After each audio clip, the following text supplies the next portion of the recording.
You can't tell them where you're going to end up until you've trotted down these rabbit paths to find out where they lead you.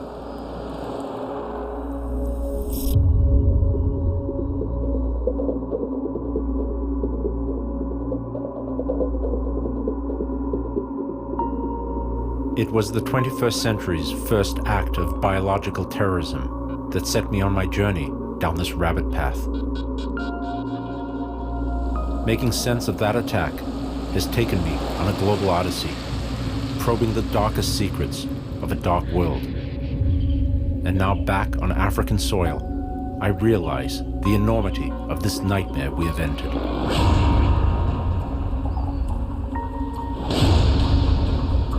If my travels are teaching me one thing, it is this. When it comes to bioterrorism, the terrorists are not who you might expect.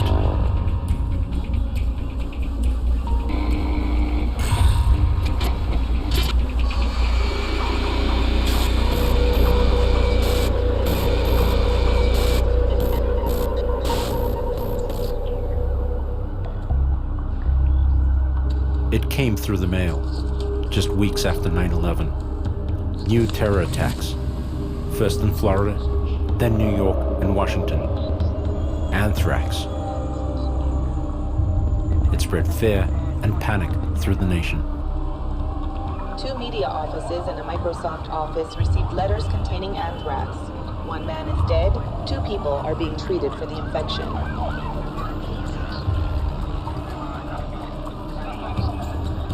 Someone had delivered mail laced with the deadly powder to the media and to U.S. senators. President Bush said he could not rule out that Osama bin Laden is behind the scare. And for the first time in modern history, the United States Congress was shut down. 5 people were killed, 22 infected, and the whole country was filled with foreboding. If you take September 11th and the anthrax attacks on Congress, it was a 1-2 punch on our republic. And you have to remember the country was pretty jittery at the time because it was right after 9/11. People just thought we were just under siege. And so, you know, it was a perfect sort of storm that everyone was convinced that the world was out to get us, and then suddenly now we have anthrax. So it was a pretty good attack. If you think about it, the attack was against all of us. It went into the mail system, so that means it had the potential for spores to be delivered into anybody's home. Everybody remembers the horror of the Twin Towers, but the anthrax attacks all but disappeared from public consciousness. The 5 victims were buried. Bob Stevens, a Florida tabloid photo editor. New Jersey U.S. postal workers Thomas Morris and Joseph Cassine.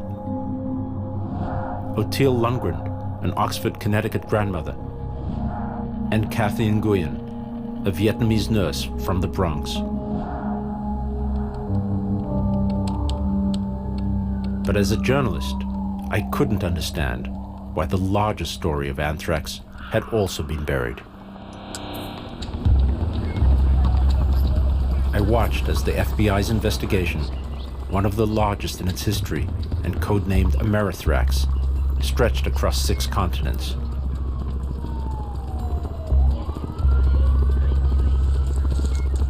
It appeared the FBI was looking for a lone killer, and they soon zeroed in on a person of interest. An Army biodefense scientist named Stephen Hatfill. I am not the anthrax killer. Charges were never laid, yet Hatfill continued to be harassed by the FBI and hounded by the media. I object to an investigation characterized, as this one has been, by outrageous official statements, calculated leaks to the media, and causing a feeding frenzy operating to my great prejudice. Stephen Hatfill sued, and in June 2008, the U.S. Justice Department settled out of court, paying Hatfill $5.8 million. The FBI's anthrax investigation seemed to have hit a dead end. But just 5 weeks after paying off Hatfill, the FBI announced they had their man. There is finally a suspect in the anthrax attacks. He worked for the government's anthrax lab, and unfortunately, he's dead. Because we believed that based on the evidence we had collected, we could prove his guilt to a jury beyond a reasonable doubt. His name was Dr. Bruce E. Ivins. Dr. Ivins dying Tuesday at Frederick Memorial Hospital in Maryland, reportedly after taking a massive dose of prescription Tylenol with codeine. His lawyer today asserting his client's innocent. With the suspect now dead, the FBI's case would never have to be proven in court.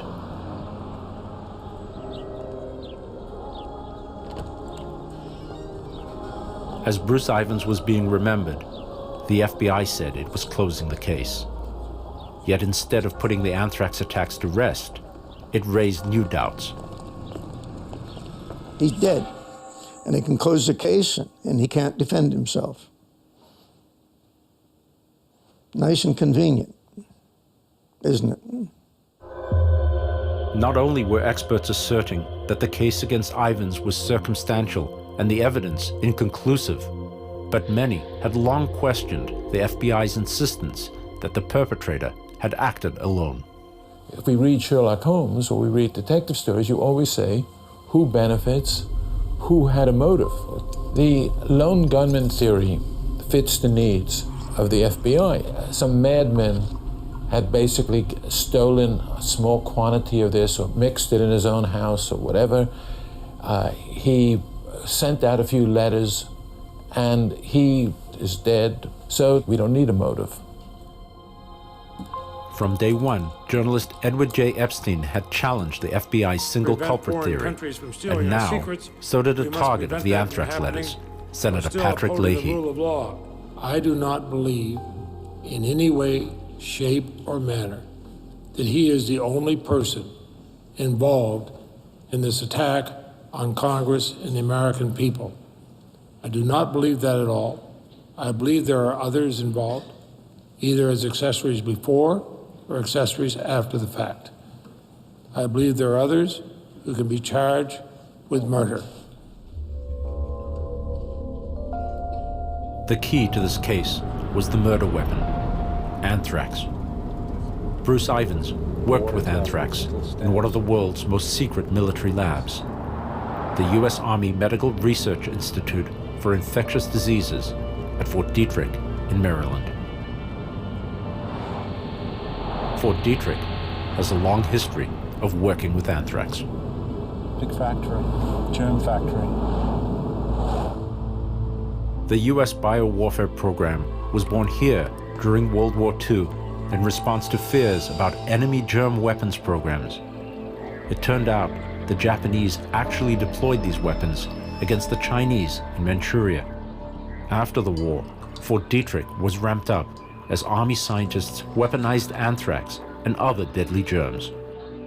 At the height of the Cold War, with the US and other major powers possessing enough biological weapons to wipe out the human race, the US moved to stop the madness. The United States of America will renounce the use of any form of deadly biological weapons that either kill or incapacitate. President Nixon's decision paved the way for the destruction of the world's stockpiles of biological weapons. The 1972 Biological and Toxin Weapons Convention outlawed bioweapons.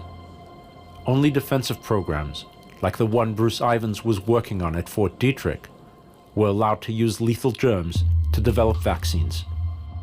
Yet, what mystified many experts is that the anthrax spores in the 2001 letter attacks were apparently the most sophisticated weaponized anthrax ever seen. So how could a government scientist working in a military biodefense facility manufacture such anthrax without anyone noticing? One insider agreed to speak with me. Richard Spurzel, Fort Detrick's former deputy commander and senior biologist. Material that was in the Dasham Leahy letter, according to FBI releases, was 1.5 to 3 microns in particle size. This was super sophisticated. To get 1.5 to 3 microns mass median diameter is phenomenal. I contend that that kind of powder could not be made at Fort Detrick because they don't have the equipment necessary to get down to that particle size with that kind of a refinement. It readily floated off the slides when they tried to examine it in the microscope. That gave it a tremendous dispersibility. It has been reported the spores were individually coated with a substance called polyglass, which essentially tightly binds silica to each spore. But that's a crucial point because that's what made it so dangerous. There's been nothing in the spores to make them more.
Magazine, Orange Coast Magazine, and many other of the mainstream press.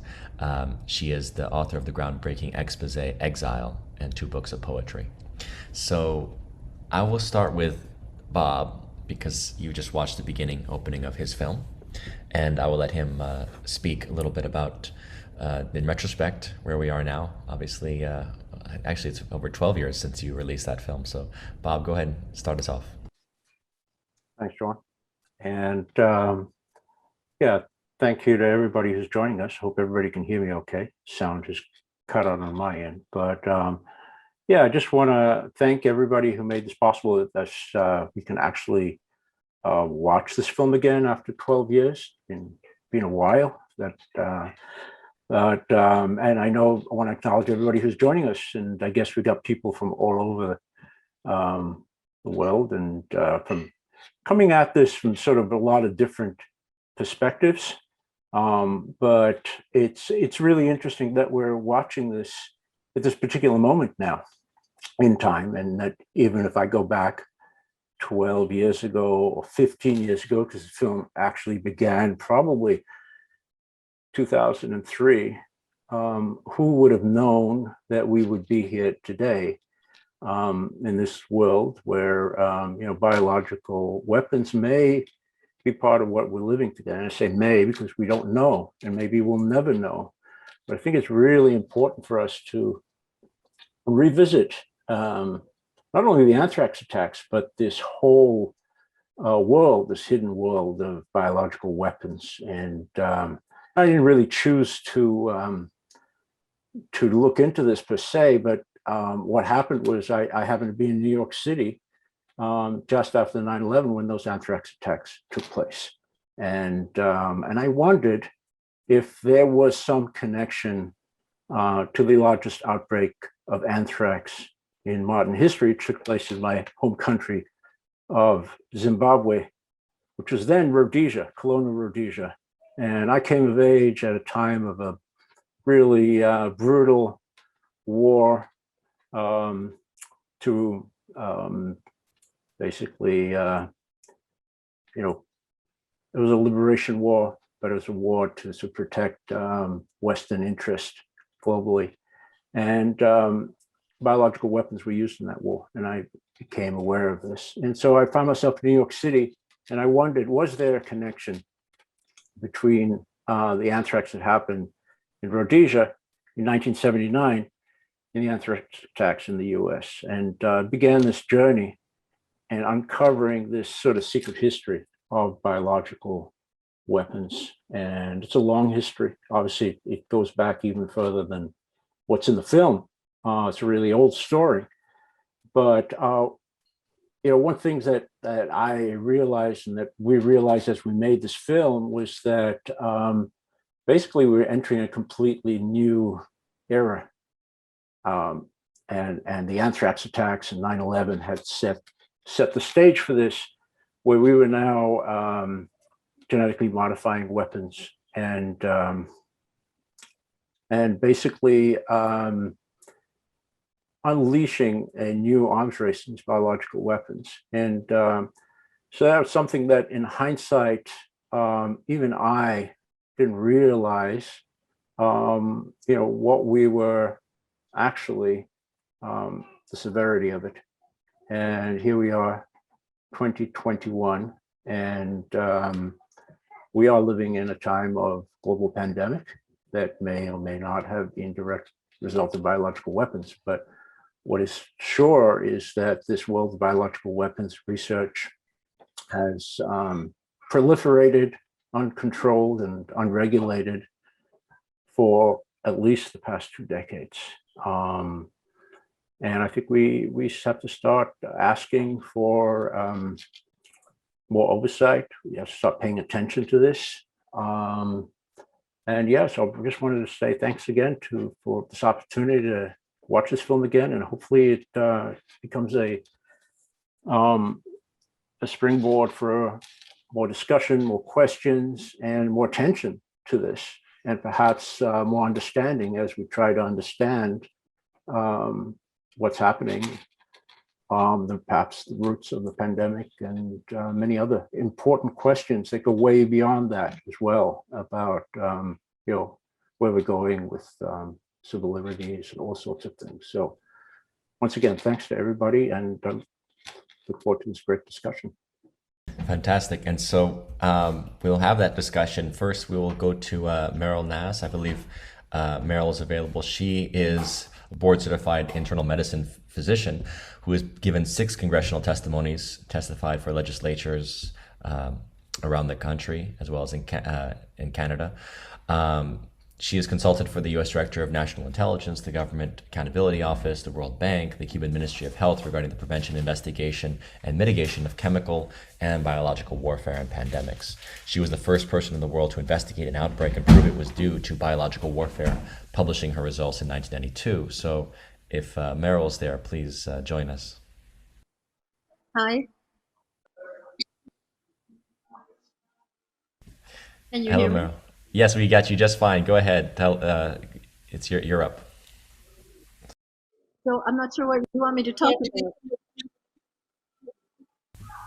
Oh, I was told that you had some commentary that you wanted to offer in terms of the Anthrax War documentary, and essentially what we know about that strange, mysterious event back in the 2001, 2002 time period.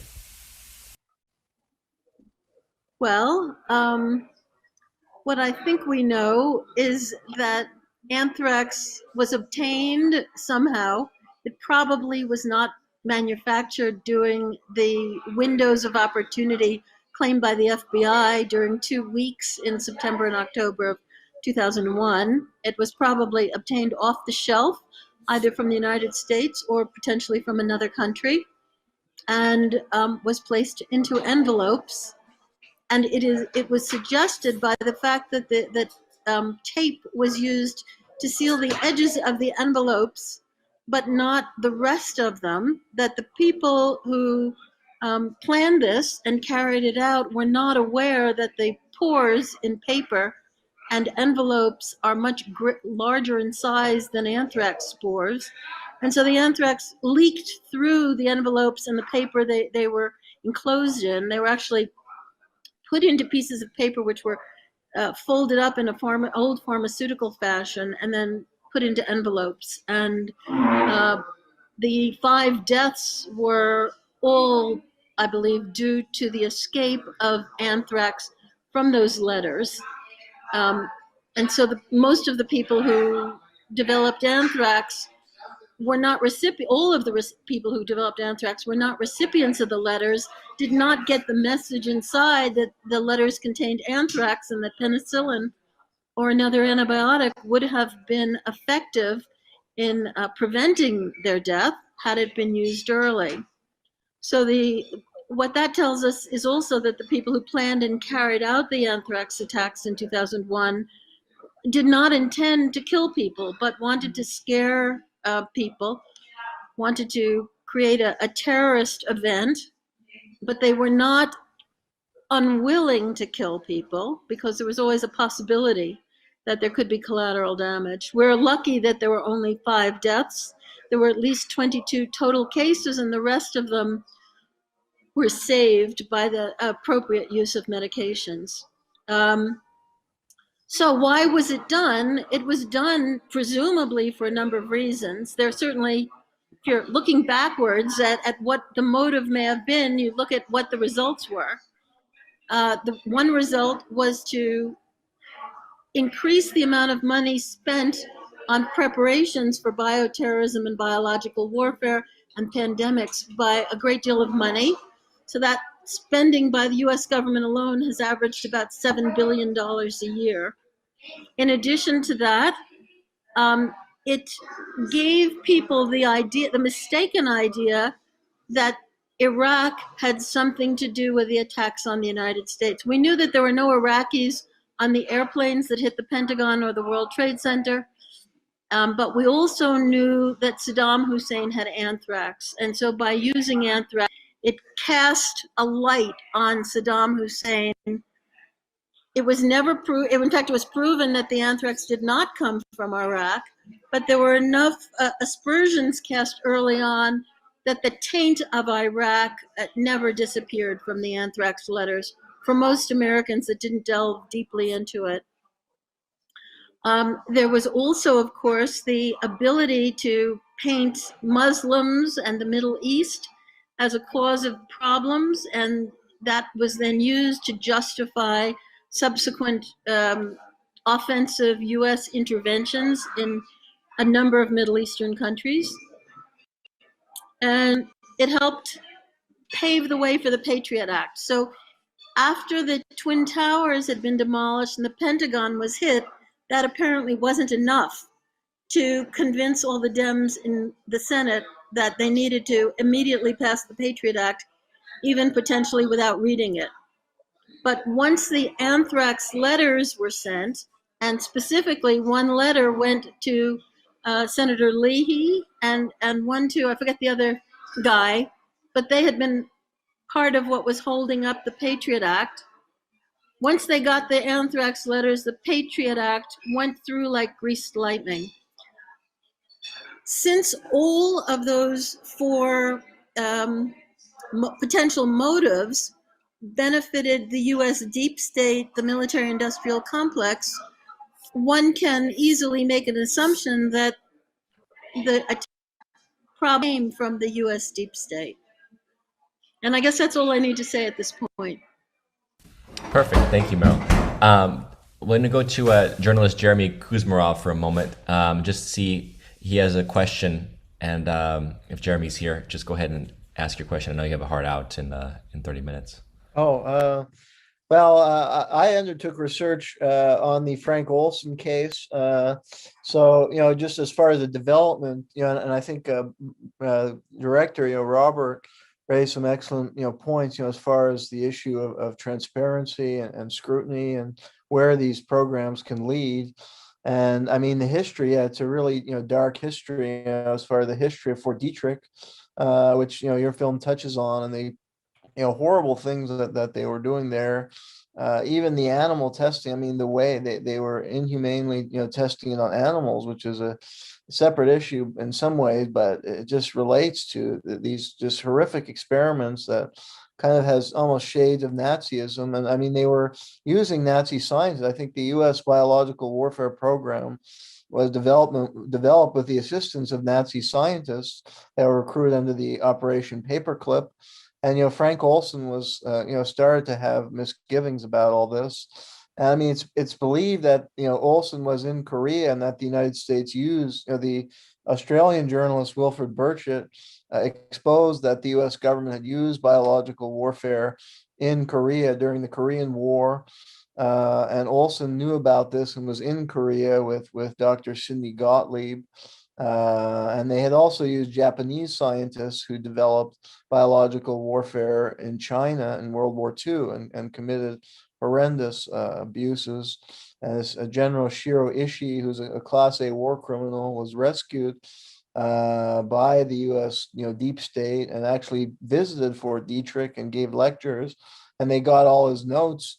And then Olson was ultimately murdered. They told the story that he was given LSD and jumped out of a building, but that was just a cover story. When the family did an autopsy after the mother died, they found that he had been struck in a blow to the head, and that was the cause of death. And there's no way he could have jumped out of the window. He would have to run through the whole hotel to crash through that glass. And he was killed because they were worried he was going to speak out about this. So this is, I think, just to get that point Robert was making about this dark history and dark aspect of our government. And, they use national security to justify, Nazi-like behavior, and it's up to the citizenry to shine a spotlight like you're doing, and that this seminar hopefully could help, beginning to shine a spotlight on these kind of terrible programs that are just completely inhuman and approach the level of Nazism. And citizens, we have to stand up against that. And we see how it could be used, with the 9/11 as part of this elaborate plot to strike fear in the public and killing innocent civilians. And these are dark, nefarious forces that have to be exposed, and regular people have to fight against. So that would be a point I can make today. And yeah, I'm happy to participate in the discussion. And yeah, my article was published in Race, Class, and Corporate Power. If anyone's interested, I can send it to them. But there's also the documentary by Errol Morris that publicized the Frank Olson case. So although he didn't get that much into what Olson was doing, he got into kind of exposing how he was murdered, but he barely addressed what Olson was exposing, the biological warfare program. Absolutely. Well, thanks for being here, and you can stick around as long as you can, Jeremy. And feel free to ask questions. What we'll do is we'll go to David first. David, is there anything that you want to address in terms of the Anthrax War documentary, or your response to that particular case to start out? Sure. Dave Meiswinkle here. I'm former president and executive director of the Lawyers Committee. Now, the Lawyers Committee has done some excellent work here.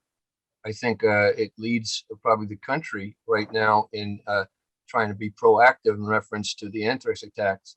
Presently, before Congress is a petition for a new investigation, which documents many reasons why. Recently, on September 10th, was submitted to the U.S. Attorney and Attorney General criminal charges that could be laid on specific organizations or individuals with reference to certain facts that the Lawyers Committee has addressed. What I'm going to do is just to give you a bullet presentation of some of the FBI complicity in obstructing the anthrax attack investigation. Now, eventually Bruce Ivins was chosen as the unfortunate scapegoat. And the Lawyers Committee took a position, and of course I took a position also, because I looked at the facts, that he was an innocent man, that he was, as I said, a scapegoat, that for many reasons. And as Merle pointed out, this impacted us as far as our country as the U.S. Patriot Act, which was then hurriedly pushed through, already written, which curtailed severely our civil liberties. Today, we have to address that too with regards to COVID, because that's perhaps even more so curtailed our civil liberties. So we have these two bioweapon attacks. The anthrax was a bioweapon attack, and what some people would argue that the prevention of COVID is a bioweapon attack, and that the vaccine is even worse than the bioweapon. But that would be getting off the point right now as far as the FBI complicity in obstructing the investigation. The FBI knew early on in the investigation of the anthrax layer attacks that USEMRID, that's the United States Army Medical Research Institute of Infectious Diseases, and their scientists dealt only with wet anthrax spores, and that the murder weapon was energized dry anthrax spores, and that USEMRID scientists did not have the equipment or the skill and knowledge to produce the sophisticated weaponized anthrax. So right from the beginning, where they single out and they try to single out the USEMRID scientists, Fort Detrick, and they create a state of fear amongst them, because now they're all possible suspects. They're not supposed to talk to each other, etc. They knew from the beginning that this was a sophisticated bioweapon. FBI, through its consultant Battelle, tried to significantly play down the energetic and advanced nature of the anthrax used in the attacks, and had a major blowout with the Army scientists. The scientists at Fort Detrick said it was really energized. Battelle comes in, brought in by the FBI, said, no, it's 10 times less energized than what you're saying, even though the stuff is coming out of the vials and it won't stay on the plate when they try to take a microscope to it. It's so energized, it's alive. It's like, it's just super. The FBI admitted later to the advanced weaponized nature of that killer anthrax after a number of anthrax deaths and Attorney General Anscroft involvement. But by 2003, they began to backtrack, asserting that the anthrax was less processed and less sophisticated and had no additives to make it more dispersible. Well, it had lots of additives. The FBI lied when it claimed that Bruce Ivins alone controlled access to the alleged murder weapon, R1029 flask, which contained the 4 fingerprint morphs in a composite of spore solution coming from Dugway. Dugway would send the anthrax to Fort Detrick or USEMRID, and Ivins would get it and put it in a flask called RM1029. 85% of the AIM strain was from Dugway. There was some contamination in there. Eventually, Ivins would fill it up so it'd be 100% from a mixture he developed called RMR 1030. That was tested by the FBI. It had none of the additives. You'll see that some of the had none of the morphs, in other words, and other things that were involved. We talk about B subtilis, which is really a Dugway ingredient, not found in Fort Detrick, but found in Dugway. All right, so the 15% of the mixture was Bruce Ivins pure, no morphs. 85% of the AIM strain came from Dugway. That's where the morphs were. RM29 flask was routinely stored in building 1425, where Bruce Ivins' office was, and in building 1412, where it was also stored and where numerous scientists had access. So one of the things they tried to say is that he acted on his own. He had total control and possession of this flask. Total lie. He didn't. Many scientists had. At Dugway, at Battelle, throughout Fort Detrick, everywhere. Hundreds had access to that flask. White House on the RMR 1029 receipt form may indicate a doctoring of the form to indicate that RMR 1029 flask was only stored in building 1425 when Bruce Ivins, and not in building 1412. There was a whiteout that was shown to us by Colonel Anderson. Colonel Anderson, or Anderson, was in charge of compliance for Fort Detrick. We made friends with him, or we made contact with him. He gave us numerous documents. We talked to him. He took an affidavit. You can find out on the lc4911.org affidavits from Colonel Anderson, from Colonel Pruitt, from Lieutenant Colonel Adamovich, and from Dr. Hank Heine, all saying that Bruce Ivins could not have been the anthrax killer, and why, right? All these documents. We had coming to basically brief us. Rick Lambert, for those who don't know, Rick Lambert, he was the head of the FBI inspector in charge of the anthrax investigation. That's this investigation for 4 years. For 4 years. And he left because he was being obstructed himself. He told us that the work we did was the best he's seen to date. He told us there's a 2,000-page summary that he presented to the FBI when he got out of that program. 16 pages had to do with the exculpation of Bruce Ivins as the killer. He did not think that he was the killer. FBI arbitrarily maintained a lone wolf theory of killer despite two separate and different preparations of attack anthrax and complex, highly esoteric process that could not be carried out by a single individual, and two letters being sent within 2 days of each other to Tom Brokaw in New York City, 2 weeks prior to any public knowledge of the anthrax attacks and the death of Robert Stevens on October 5th from 1,000 miles away in St. Petersburg, Florida, and in Princeton, New Jersey, and where there was no proof that Ivins was in Florida or New Jersey at the time of the mailing. So what they tried to say is they lock him into a lone wolf. Okay, a lone wolf. They can't prove that he is ever mailing things either from Trenton or from Princeton, let alone down in Florida.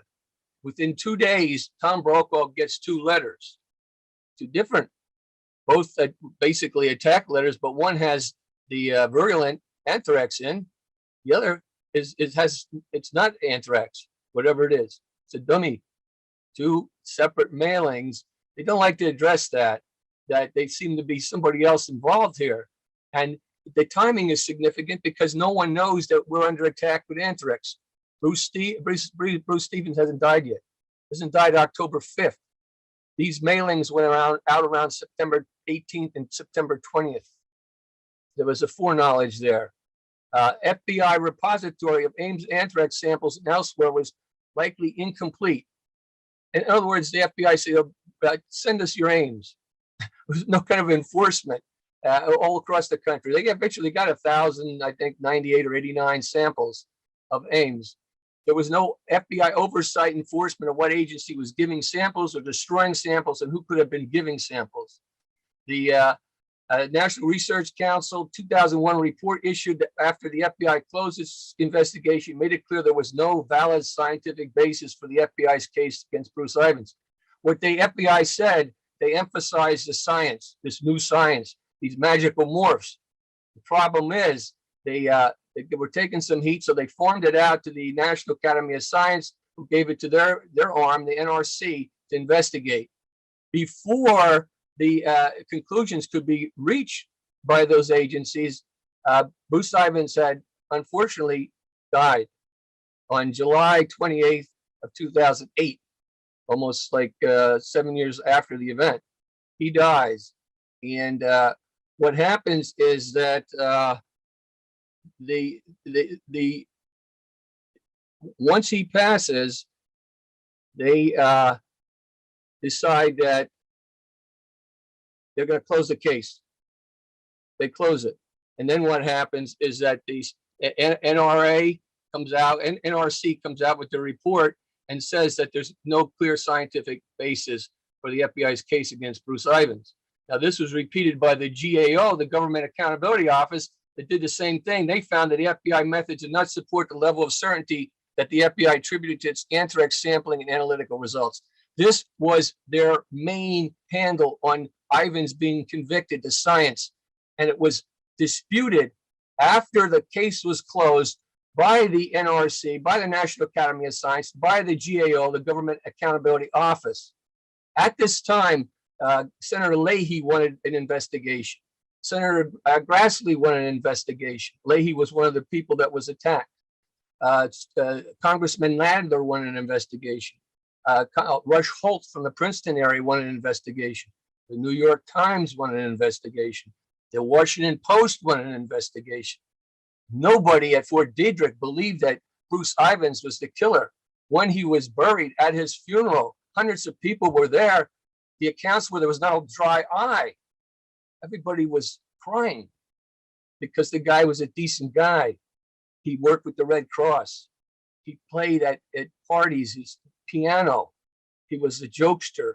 He had stilts he would wear, big stilts that he would walk around in. and he was a dedicated person there. He'd been there. He was trying to help the FBI locate the killer. And then they turned it on him.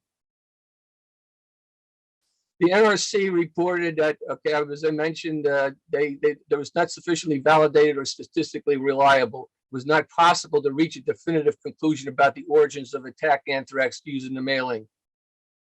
And this represented the weakest level of certainty, did not eliminate the possibility of there being no relationship at all to the RMR 1029 flask.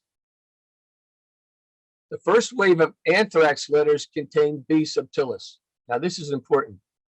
The FBI says that the smoking gun is the 4 morphs. There's about 4 or 5 smoking guns here. And as I said, the flask contained the 4 dancing morphs, and that they had that flask, hundreds of scientists had access to it. But what else was in that flask that was maybe significant? You can zero in. It had B subtilis, which is a simulant. And the D subtilis was contaminated the Douglas Proving Grounds. They had a routine problem with it in the fermenter. And this is what was a problem when 85% of the stuff, the anthrax that was received by Ivins, and he would have had to purify it with his own stuff. It was the B subtilis. Where did it come from? It came from Dugway. The second wave of anthrax letters contained silicon, and Ivins did not have the expertise, skill, or equipment to make these anthrax letters. However, Battelle Memorial had access to silicon, and both Battelle and Dugway had the skill to produce the anthrax attacks letters, which required original culture to be incubated, spore pellets collected with a centrifuge, and dried by a proprietary azeotropic method before an amorphous silica-based flow enhancer is added to turn the otherwise sticky spores into an aerosol, after which the material had to be passed through a series of ever finer mesh screens that are activated by pneumatic vibrator. They had none of that equipment at Fort Detrick. It's very sophisticated equipment. You talk about the science, you need a team of people to do that. What they were trying to do is Ivins did that within a week. Between September 11th and September 18th, he manufactured this incredibly sophisticated anthrax, 2 different types actually. And then within the same time, before the second attack, which went out about October 8th or 9th, he did the same thing within a week. The attack anthrax that the senators got, that Senators Daxel and Leahy, was a million. I'm sorry, it wasn't a million, and it wasn't a billion. It was 1 trillion spores on a gram. 1 trillion spores in a gram. That's why I say this is alive. And why it was so dispersible was because it was, as Richard Spurzel said in the part of the documentary that was filmed, he was the assistant commander at Fort Detrick. It was like polyglass. If you can imagine this being so fine, this is nanotechnology, so sophisticated, and then it's covered with a silicon. So, and the electric charges are removed so that it doesn't clump together. It's like a gas. That's why it's leaking out of the envelope. And no one in this country had seen anything like it. Nobody. And they're trying to say that Bruce Ivins and Fort Detrick, that doesn't even have access to this dry, powdered, sophisticated, refined, or the equipment, was the culprit. The FBI ruled out numerous other suspects, but arbitrarily defined the window of opportunity, as I mentioned before. Now, the Leahy anthrax, when they do like their own DNA on it, as far as a carbon dating, that has a life of, it could have been made anytime within the last 3 years. And as Merle Nass pointed out, it could have been taken off a shelf. All right, very easily, it could have been a team that took it off a shelf somewhere. Who knows what a shelf was? It was already manufactured and then put in envelopes by experts. You had to be expert because the stuff was so volatile. When they took Daxel's stuff to Fort Detrick, they gave it to one of their top scientists, and it contaminated 12 people. We had one of the scientists address us, the lawyers committee. He told us about it. And the head scientist was so upset about having it, he ran into the bathroom, took bleach and snorted it. Snorted bleach because he thought he was being contaminated with this stuff. This is very bad. It gets into your lungs. Bruce Ivins passed the polygraph test. And then what the FBI say, he must be skilled in some way to fool us with the polygraph machine. And they made him take another one. Now I have a number of these. I could keep on going through the bullets, but I don't want to take all the time. I've taken up more time than I thought I would take up. But as you go through it, the bottom line is that The FBI says they could have went in court and found him guilty, Bruce Ivins. They would have been embarrassed to even take it to court. A good attorney would have tore them apart and would have turned it on them. They were the ones that obstructed. The FBI should be held to account. They were hiding. When you take this up, the evidence up, it goes up to sophisticated laboratories. It had to be up to the level of Battelle and or Dugway. Battelle at that time was doing 3 top secret classified experiments with anthrax, with Battelle, the anthrax. And there was a program called Jefferson, I think it was called Bacchus, and one was called Clear Vision. And these were all, like you say, gain of function with the COVID. There was gain of function. That's why I went to Wuhan. It was just all gain of function. It's all illegal. It's illegal. Back in 2001, that's 20 years ago. So I'll cut it off here, but Yeah. I could talk another hour on this. Thank you. No, thank you for the detail. And actually, what you're saying about the FBI is very interesting. Obviously, we've learned more and more about the deep state in the recent years, and who was the head of the FBI at that moment was Robert Mueller. So his culpability in this investigation, I think, cannot be ignored. And we can get into that question later, perhaps, in the conversation. First, I want to get to Janet Phelan. I know Janet's got a little bit of a cold, so she made a video that she'll present to us, and then we can go ahead from there. She can follow up on the video.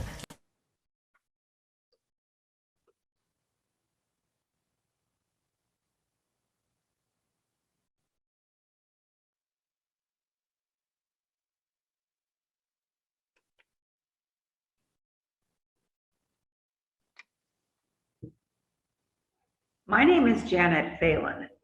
I'm a journalist and author of At the Breaking Point of History, How Decades of U.S. Duplicity Enabled the Pandemic. The primary thesis of this book is that the COVID pandemic did not just pop up in late 2019, but was in fact planned for decades. Pursuant to this perception, we must travel back in time to the anthrax attacks of 2001 and pick up the trail actually from there. As we know, following the events of September 2001, the US Congress rushed to pass a piece of legislation called the USA Patriot Act, which was ostensibly to protect the country from further attacks on US soil. In fact, the media failed to inform us of a critical and shocking inclusion in the USA Patriot Act, which was Section 817, the expansion of the Biological Weapons Statute.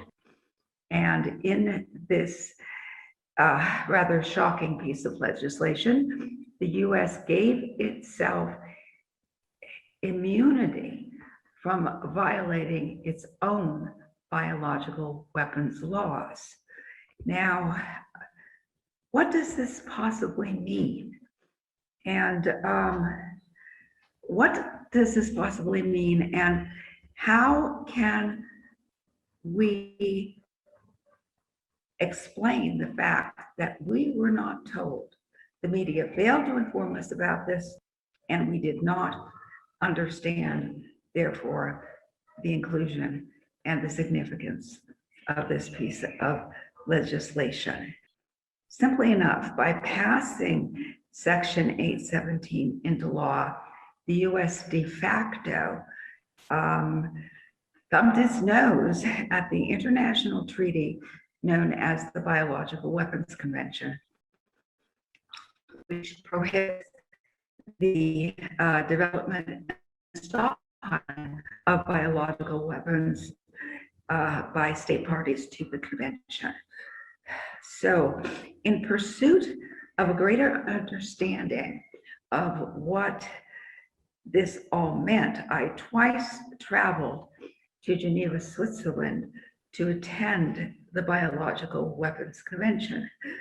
There I learned that the US did not as part of its obligations under the treaty accord, advised the members of the Biological Weapons Convention as to this problematic change in U.S. domestic law, as the U.S. is actually mandated to do so by the terms of the treaty. In fact, far from it. The United States actually actively lied to the convention at large as to the nature of the U.S.'s domestic biological weapons legislation. But the lies don't stop there.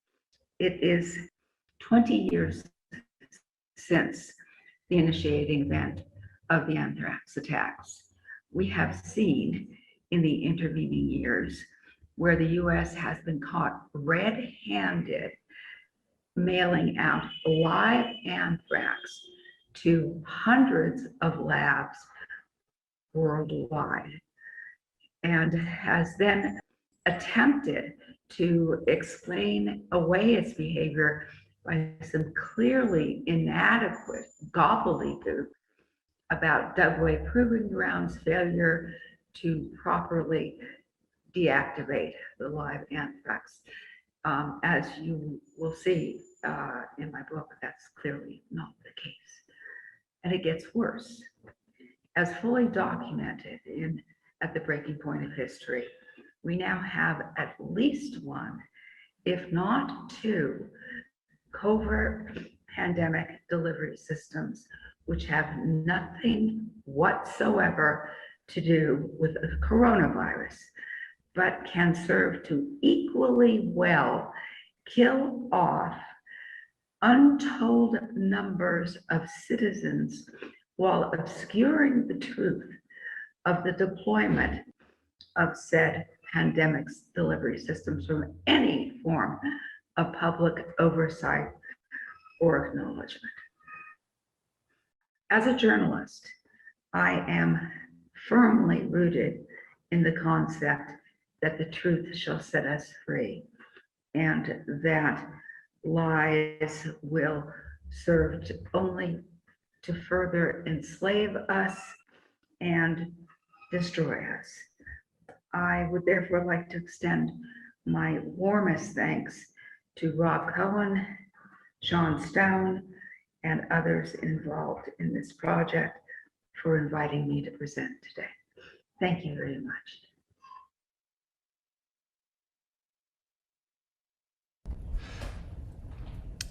Okay, so Janet, were you wanting to add something to that right now or later on?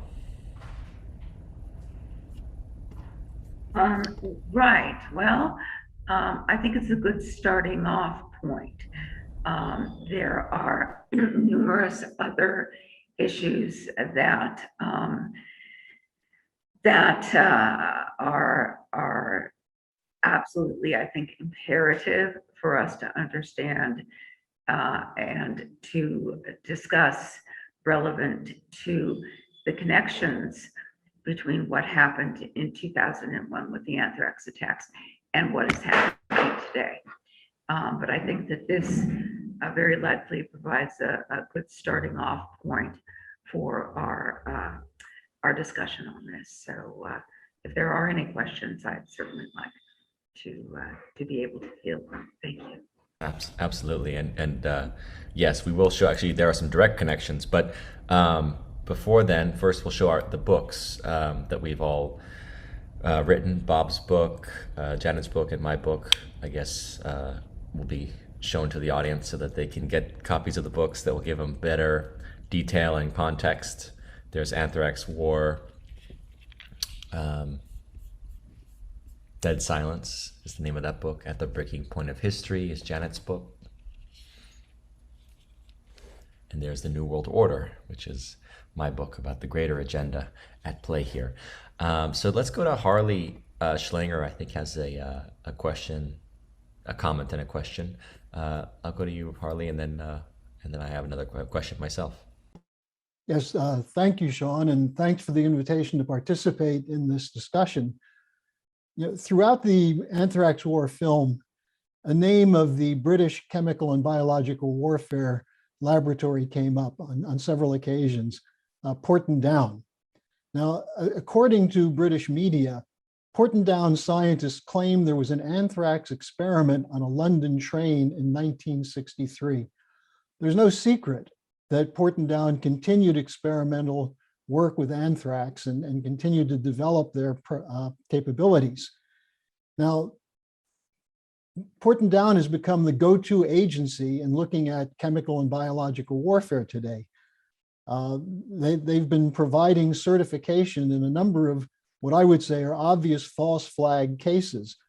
For example, the 2013 sarin attacks that were attributed to the Assad government, the Skripal affair, which was attributed to the Russian intelligence, the use of Novichok in the Navalny affair, which is almost comical in the way it was described, and the cover-up that was involved.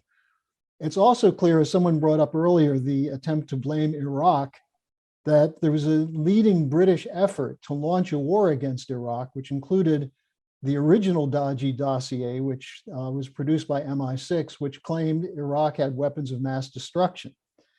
Now, given this, I'd like to know from Robert, if in working on this project, did you look into the possible role of Porton Down in the 2001 attack, either in producing the anthrax that was used in the attack, or the cover-up of the attack? Yeah, thanks for that question, Harley. I mean, the film, one of the things we did, obviously, we were looking at Porton Down, very important place, as you point out, and crucial in the whole history of the development of biological weapons.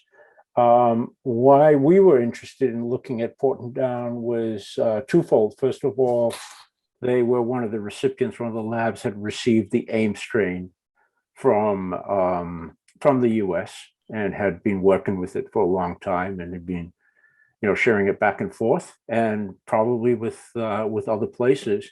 But of particular interest to us was the death of the head microbiologist of microbiology at Porton Down, their top scientist, who was the top UN arms inspector, and that was David Kelly. And as you just reminded us about the dodgy dossier that MI6 provided, which basically became the blueprint, the justification for the invasion of the war in Iraq, at the start of the war in Iraq, these 2 decades of endless war, global war on terror that we've been living. And that dossier, basically was leaked that, that somebody high up in the government had said that it had been, to quote, sexed up. And it soon was revealed that that person was David Kelly. And David Kelly had, in fact, tried to even go back to Iraq and was just before the war, and when all this evidence was being provided and was prevented. And David Kelly ended up, once he had been exposed as the leak, was brought before British Parliament, and then was found dead in the woods, committed suicide. So he was central and a guy who was right at the middle of this hidden secret world of biological weapons. And so we were really interested in not specifically looking and following at that forensic trail, although we were looking at the forensics in terms of the forensics gave us a way of looking at, what to follow, following the AIM strain, but really sort of David Kelly unlocking the secrets of this world that spanned time, generations, has been going on for 50 plus years, and geography. This happened, America, the United Kingdom, Canada, were all working together. And of course, this stretched over to South Africa, and we got into the secret program, the apartheid regime, Project Coast, which Kelly had, had actually had contact with.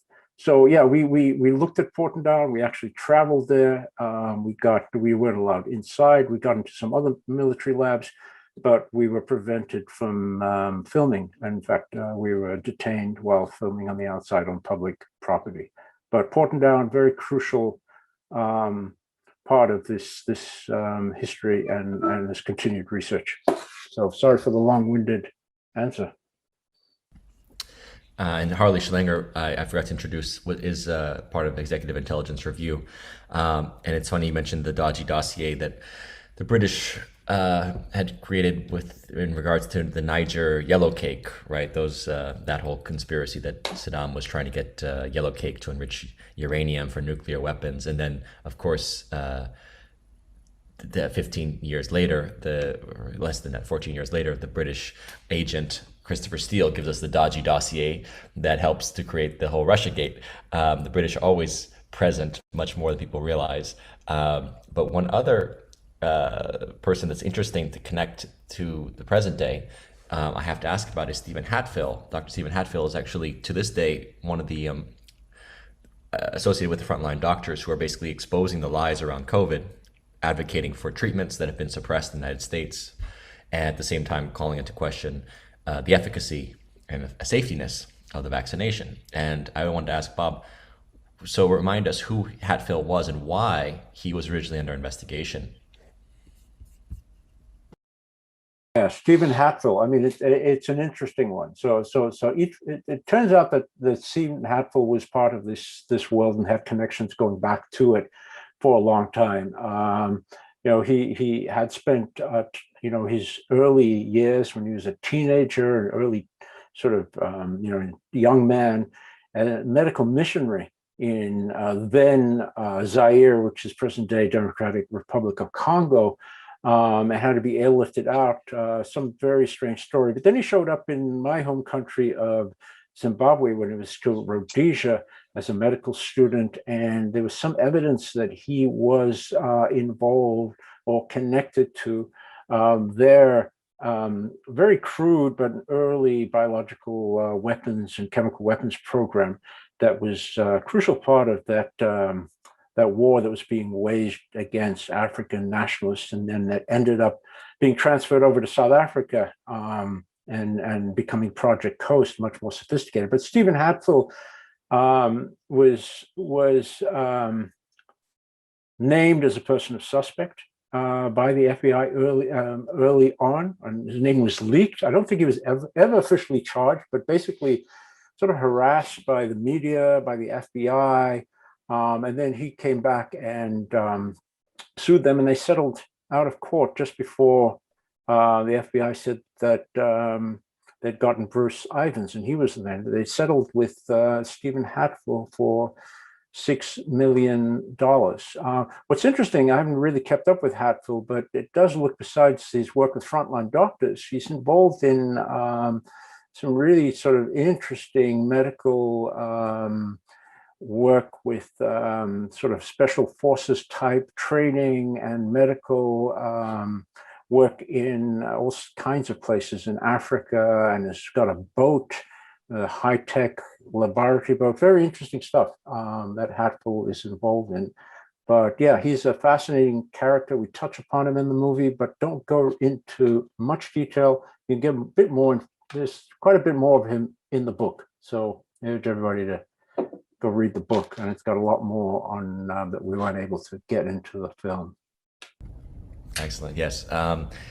Jeremy, did you have another question, follow-up question you wanted to do before I go to the audience's questions? I think you can go to the audience's questions. Okay, great. So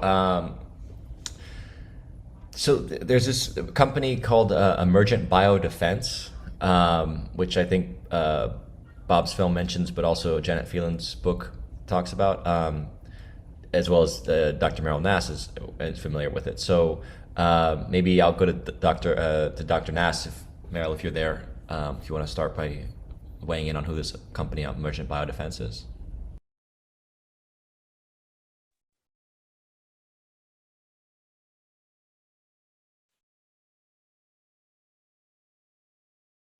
Am I on, or is it Meryl? Well, if we don't have Meryl right now, okay, I'll have Bob start and then Janet.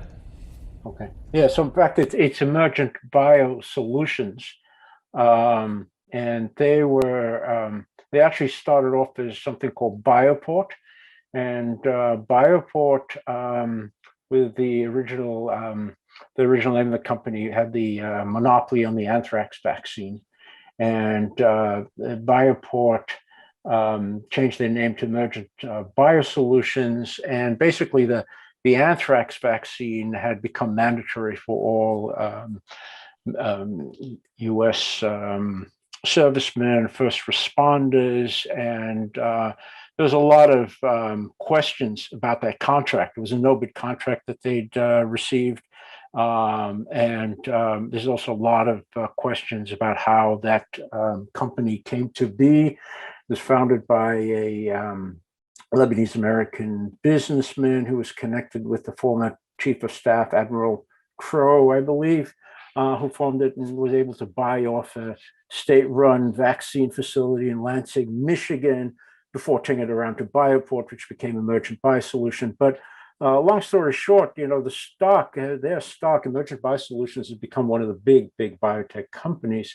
And even up until we were making the film 2008, their stock was just going through the roof on the anthrax vaccine, which they have monopoly on. And interestingly enough, they have continued their work and are one of the manufacturers of the COVID vaccine. And they came into attention fairly recently, past couple of months, where they had production problems with a huge batch that ended up being exported around the world of, I believe it's the Pfizer vaccine that they're manufacturing that was contaminated. So they've had a lot of issues. So that's Emergent Biosolutions, the name of the company. That's a quick thing. More in the book as, yeah.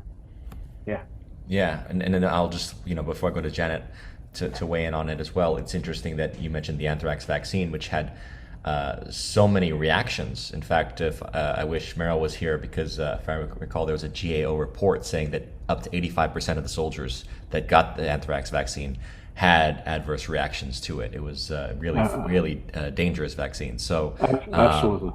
Again, corollary to actually at the time they were trying to force it to everybody, and then because of the reactions, there was actually an ability to diminish the rollout, so that it was only given to those who were in high risk anthrax zones, essentially, so that they didn't give it to all the soldiers after there were so many reactions. But Janet, can you weigh in on this company? Yes, a bit. It's my understanding that Emergent Biosolutions is configured as a private company, but is heavily funded by the U.S. government. So there is a sort of program in place whereby pharmaceuticals companies are set up as ostensibly as private companies, but are receiving the lion's share of their funding through government contracts. And I believe that this is the case with the Emergent Biosolutions. That's just basically what I wanted to add. Excellent. In terms of Dr. Walter Bassoon, Bob, in terms of he was called Dr. Death, and you knew of him, you would have had I don't know when you found out about him, but growing up in Rhodesia, as you did, now Zimbabwe and South Africa, he was basically infamous for developing this sort of biological weapon that was meant to target DNA of Black people. I guess was the intention, right? It was meant to target sort of specific DNA and become a weaponized virus, against Africans. So, in terms of how you were able to get access to him, first of all, to get the interview, how did that come about, and then talk about what you've discovered in terms of beyond just the South African government, or the governments that he worked with, beyond those immediate governments in South Africa. What did you find in terms of perhaps more of the international coalition or networks that would have been working with Dr. Bassoon? Yeah, Voda Bassan was a fascinating guy. And, Project Coast, that secret program the apartheid regime had with 200 scientists and headed by Voda Bassan. Nobody knew about that program. It was so secret. Nobody had heard of Voda Bassan until the Truth and Reconciliation Commission. You remember just after the end of apartheid, 1994, where the commission basically would give amnesty to former security people in the security forces and of the apartheid regime, and victims as well. And one day a scientist walked in. He said, I was part of the secret program. And then more scientists came in, and they finally got Voda Bassan, and they called him up, and he said, I'm not going to talk. I ended up raiding his place and his house, and found a lot of documents. A lot of this was actually, we only know a small bit of what was in those documents because they were classified, and a great number of those documents were never to be made public because the quote, the contents are too horrific to ever be made public. But anyway, Voda Bassan, he's still a practicing cardiologist in South Africa. He was put on trial for 3 years, and basically he headed this very sophisticated program, Project Coast, 200 scientists working for him, and they had connections all around the world. Not only did he travel to and visited all the top biolabs, Portendown, Fort Detrick. David Kelly had connections with him. They had safe houses in the UK, in London, in Switzerland. It was a very, very sophisticated operation, and basically we know some of what Project Coast was involved in. We know that there was cooperation with the United States. There's a famous case of Larry Ford, who was a U.S. gynecologist, but who was freelancing, for Project Coast, traveling back and forth, and who had connections with the intelligence services here in the United States, and was moving all kinds of germs between the two. So it's a very, very sophisticated operation. A lot of it got the documentation, and the stocks were supposedly destroyed at the end of apartheid. But just after the anthrax attacks, some South African scientists who used to work with Bassan basically approached the Americans and said, we've got sophisticated anthrax and all kinds of germs that we want to offer to you to help your investigation. And that's a whole other story. But Voda Bassan had never spoken to any, had never sat down for an interview. It took a long time, years actually, for me to get him to sit down and do this interview. And in some ways, I kind of appealed to his ego and got him to actually tell us a lot, but he always knew where to draw the line. So, and I think that one of the reasons why Voda Bassan was never prosecuted or was never indicted and jailed, is that this guy has got a lot of insurance policies, and he has a lot of information, and obviously is well protected. But fascinating character, and a pretty chilling interview. Indeed, and I'd love to get into the genetic weapon question. But we'll get to that in a minute. Though at first, I wanted to ask Meryl, if Meryl's back now, about the anthrax vaccine, because as I was mentioned while you were off, that I understood that GOA had reported the dangers of the anthrax vaccination program on the soldiers, how many adverse reactions they had to soldiers. Can you talk a bit more about the dangers of that vaccination? So the anthrax vaccine that was available and used between 1998 and 2001 was incredibly dangerous. Probably maimed about 10% of the soldiers who received it, though often with chronic illness, some deaths. It turned out that it had been manufactured before there was a bioport. It had been manufactured by the Michigan Department of Public Health up to about a dozen years earlier. The 11 million doses that were in storage at the facility had visible growth of bacteria and fungi in millions of the vials. There was rubber stopper material in many of the vials. They had not been properly tested. They had not undergone proper lot release procedures, and the facility had not been investigated or inspected by the FDA for many years. Instead, the Army had made a deal with the FDA saying, look, we're the ones using this anthrax vaccine, so we'll inspect the plant. You guys haven't been vaccinated for anthrax. It could be dangerous for you. So it's just for our people will take care of it. And so basically there was an MOU, a wink and a nod, and this factory produced anthrax vaccine for the Army, almost all of which was used in animal experiments until the first Gulf War.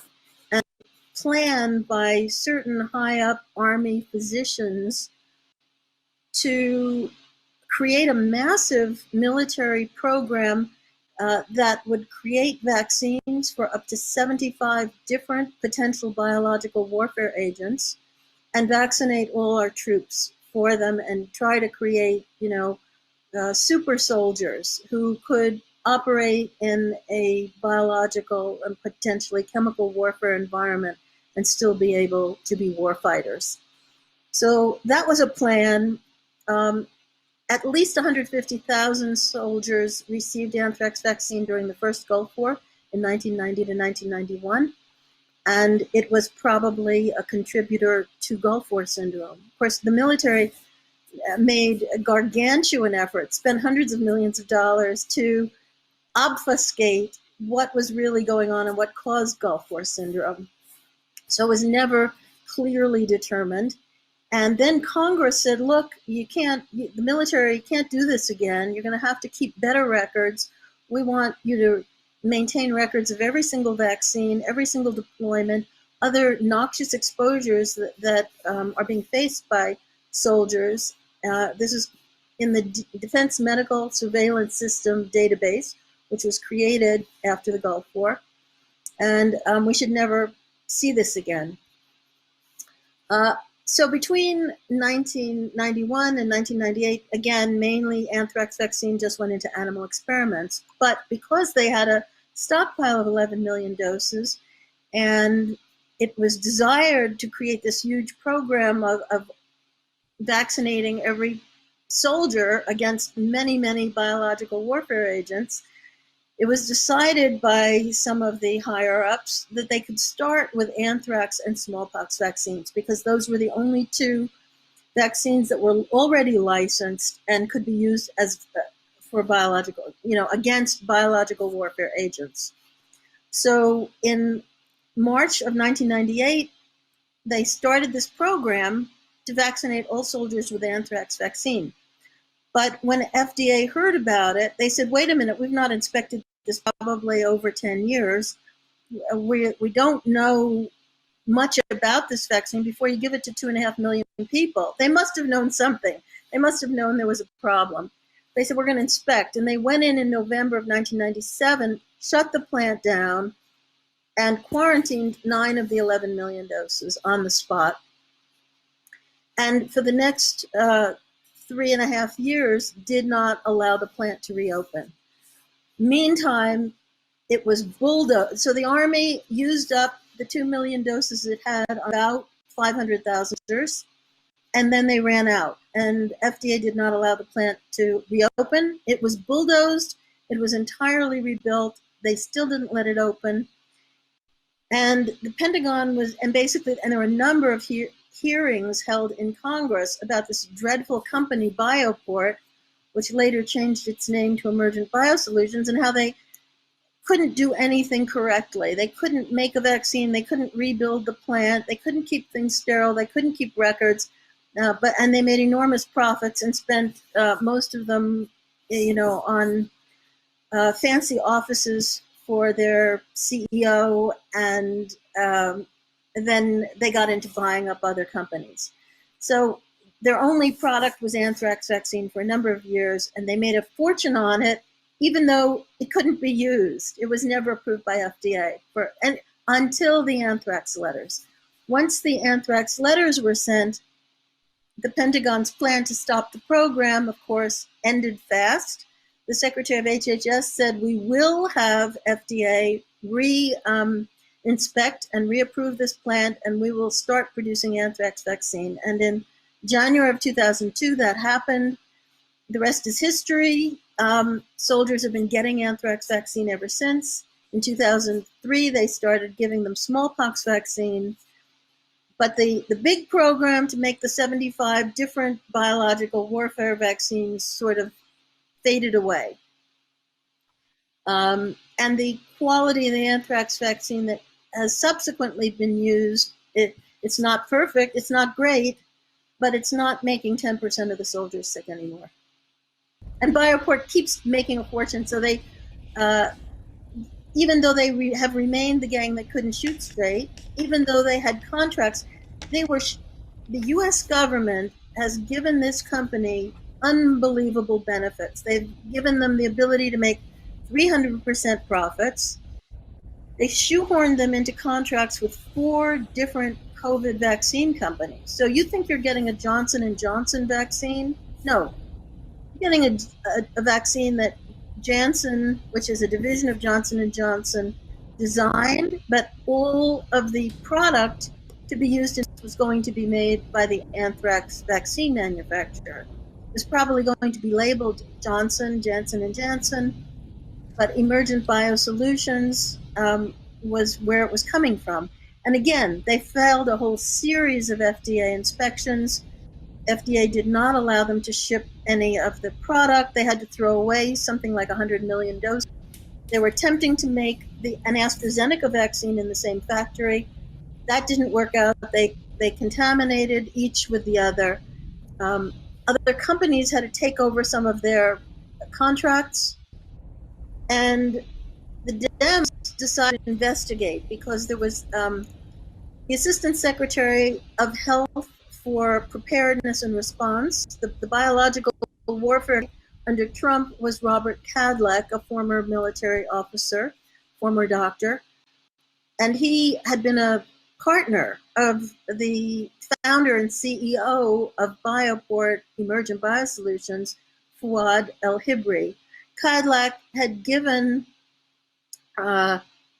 billions of dollars in contracts to Fuad El-Hibri, such that Emergent Biosolutions, despite all their, become the largest contractor for the Assistant Secretary. So anyway, the Dems got interested in investigating him and making Trump look bad. They held a hearing, started that process. Emergent did not supply the documents Congress asked for. And what happened next is classic for this company. They got a lot of money in new contracts from the Biden administration. The new Biden Assistant Secretary for Preparedness is giving Emergent contracts. There must be, enormous facts involved in these contracts. And so the Dems are now, of course, never going to investigate them again because they will be tarred just as Trump's people would. And in the meantime, Emergent Biosolutions has bought up a number of other products and vaccines. So they own the cholera vaccine, the what's it called? Anyway, they own the smallpox vaccine now in the United States, and several others. They have also bought up other products for COVID.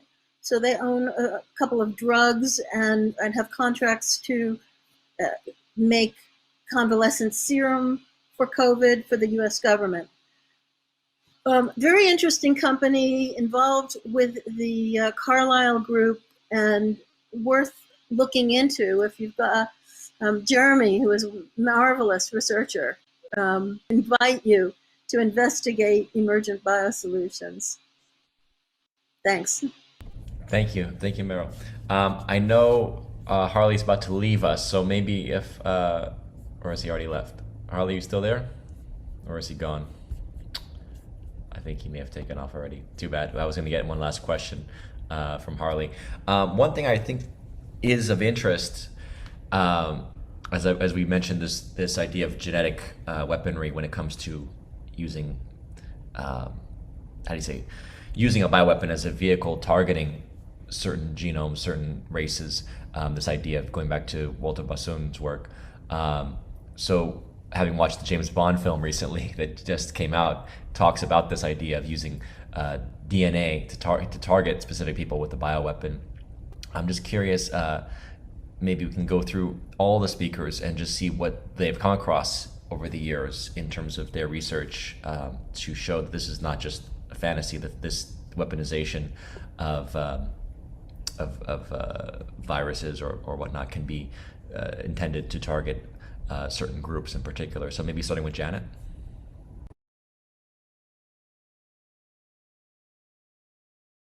Sure. Actually, my understanding that the way that DNA weapons work is that you can either target a racial group, or you can target an individual based on his or her own genetic makeup. And there is a whole section in my book where I go into some of the US's actually obsession with genetic weapons.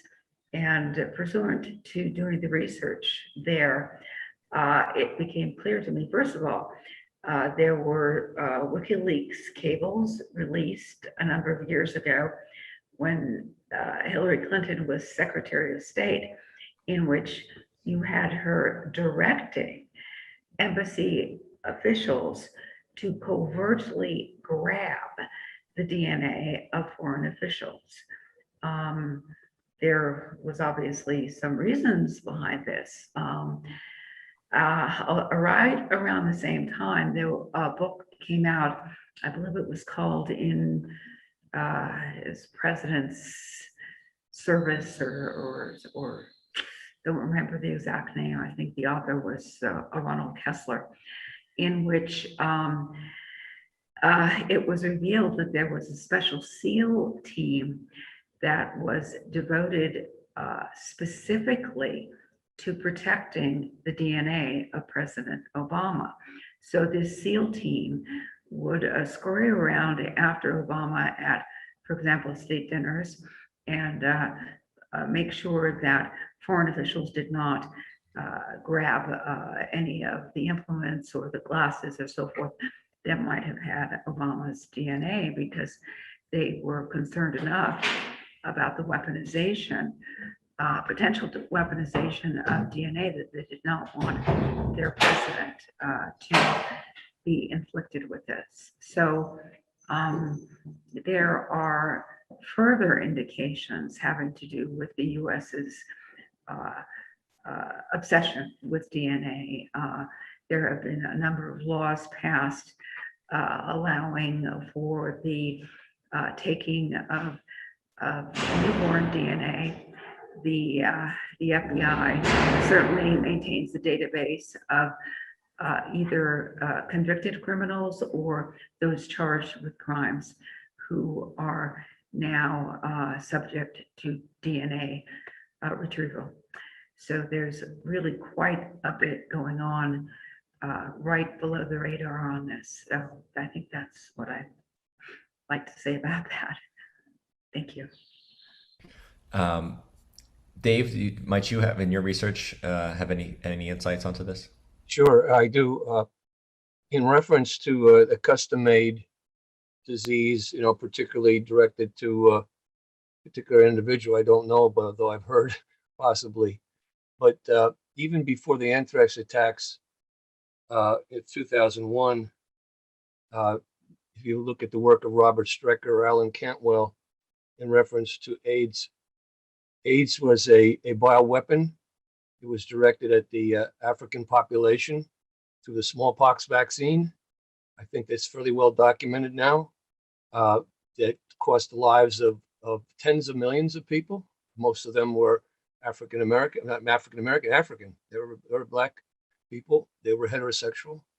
And then the AIDS was also transmitted through beginning in New York City at the blood banks there with experiments that had to do with hepatitis B vaccine. And they had to decide on whether they were going to do it with prostitutes or IV drug users or gays. And they chose a group of gays that had to be promiscuous between 20 and 40, mostly white, mostly educated. And they thought they were getting into a trial that was going to help prevent hepatitis B. And my understanding is that I think the records have been sealed as far as the results, but the results were pretty damning. At least the last time I heard, where most of them, a good part of them, were dead because of AIDS.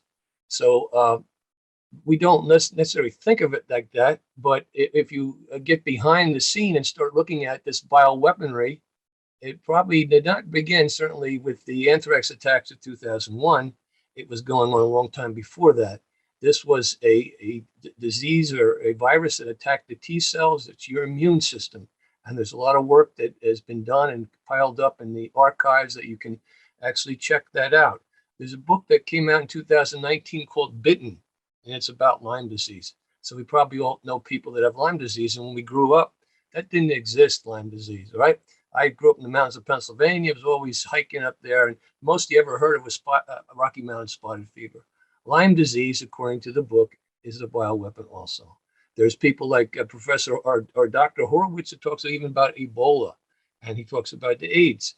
So if we're talking about anthrax, and we're talking about COVID, we probably should be eventually talking about the whole bioweapons industry, all these Frankensteins that are being created. As Francis Boyle, who actually drafted the treaty, the bioweapons treaty for the United States, he's an eminent a professor and attorney out of Chicago. He calls them Frankenmonsters. All right, so that's something to consider. So it doesn't surprise me that they would be using this incredible science to undermine human beings. Instead of elevating mankind, they do the exact opposite. Now, I wanted to just mention, because I don't know if we'll be going around, but I wanted to just ask Robert and Janet, because I know Janet did some article on this, and Robert mentioned the key, David Kelly's death. And that David Kelly's death was not necessarily isolated, because I understand that it was I think Nikita Pasternak, who was a Russian defector, who was one of the top scientists in Russia. He died mysteriously, and the family was very upset about his death, which was in 2001. And then there was other doctors that died. Their names, Richard Holmes, I think, and Larry Ford, I think Janet covers in one of her articles. These are doctors. And I think there was doctors even in Australia, all around the world, that were microbiologists that were dying around the same time. So I was wondering what you think was behind that. Why in particular were these doctors, or these scientists, all working, I think, in this area of anthrax or bioweaponry, all being killed at one time or around the same time? And I don't know how, Sean, how you want to insert that into the program, or if you just want to ask it now. I think let's go with that. Bob and then Janet. Yeah. This issue of the genetic weapons for sure, it definitely came up in the film. We have Dr. Voda Bassan, who talked quite openly about developing a bioweapon that would attack African women and make them sterilize them. And so he talked very openly about this, and this, we have to remember, this was back in the 80s, and then since then there have been huge advances in terms of genetic engineering and the like. So yeah, absolutely, something that's of huge concern. And many people we talked to in the film, many scientists were extremely worried about that. For instance, Malcolm Donville, who is one of the top guys who's been looking at bioweapons and the Convention to Prevent the Proliferation of Biological Weapons. We interviewed him in the film, and he lays it out, and he says, we're at a crossroads right now, and we have a choice. These huge advances, they could be put to good use, or they could be put to really, really scary stuff. And we're not sure if we can stop that from happening. So he said that 10 years ago. And then to come back to your question about the scientists, there's certainly something that we looked at in the film. In our film, we look at the deaths of 5 different scientists who were working with biological weapons, all who met sort of suspicious and questionable deaths, beginning with that of Frank Olson, that was mentioned early on. That was in the 1950s. David Kelly, Vladimir Pesechnik, who you just referenced, Dave, and Larry Ford, another one, Bruce Ivins. So, there are a lot of unanswered questions about their deaths. And many of the forensics don't make sense, all sorts of things. And one has to wonder, what was it one thing that connected them all? I think we'll never know, but certainly what came out was that at least a few of these scientists seem to have had crises of faith, crisis of conscience. Frank Olson, for instance, David Kelly, perhaps too, where they felt that they had gone too far or didn't want to continue doing what they were doing, and had a lot of very, very sensitive information. So it's really murky territory, and I think we're going to be left with a lot of unanswered questions. There was another scientist, you may not be, maybe you're familiar with him, besides Bruce Ivins, and that's Perry Marxell. Perry Marxell had worked previously at Fort Detrick and was working with Battelle, and he was working on some of these top secret programs, and he became under suspicion, and he had been complaining to, I think, Ivins or other scientists about some of the work that was being done, and not necessarily tell him what was being done, but he had some problems with it, ethical problems, I think. And when he became under suspicion, he started drinking, and he had a problem with his liver, and he ends up dying. So he's one of these suspects that you never hear about. He was before Hatfield, was Perry Marxell, was a top scientist, formerly at USEMRED, went to Battelle, and then he's being questioned by the FBI, ends up dead. And the reason was because of supposedly poisoning from alcohol. Just to add that.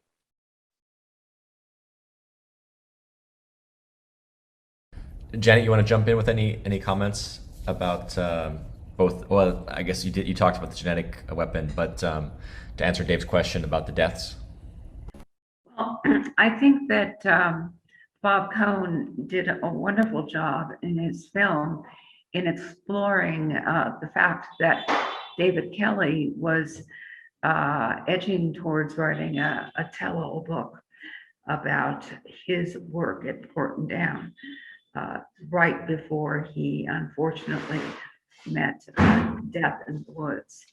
And I'd also like to point out that at least up until 2016, a website, stevequayle.com, was dedicatedly recording the deaths, the suspicious deaths of biological weapons scientists. And there are hundreds that are listed at stevequayle.com. Apparently, the effort to catalog these stopped around 2016, but the deaths do continue.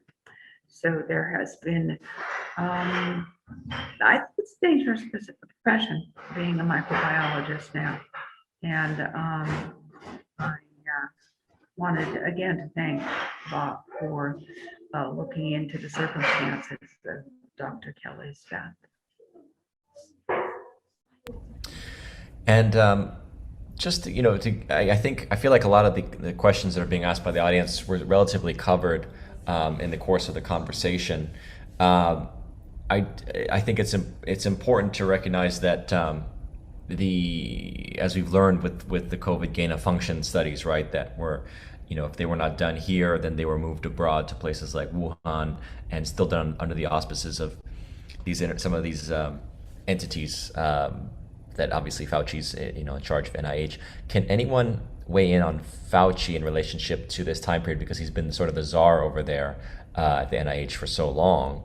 He certainly would have still been there at the time of the anthrax attack. So does anyone want to weigh in on maybe any role or relationship that they could see to Fauci to the anthrax attacks without maybe getting too much into or the anthrax research as well as the attacks, without getting too much into the COVID question? Maybe start with Dave. Well, that's a good question, and I really haven't thought of it in reference to the anthrax.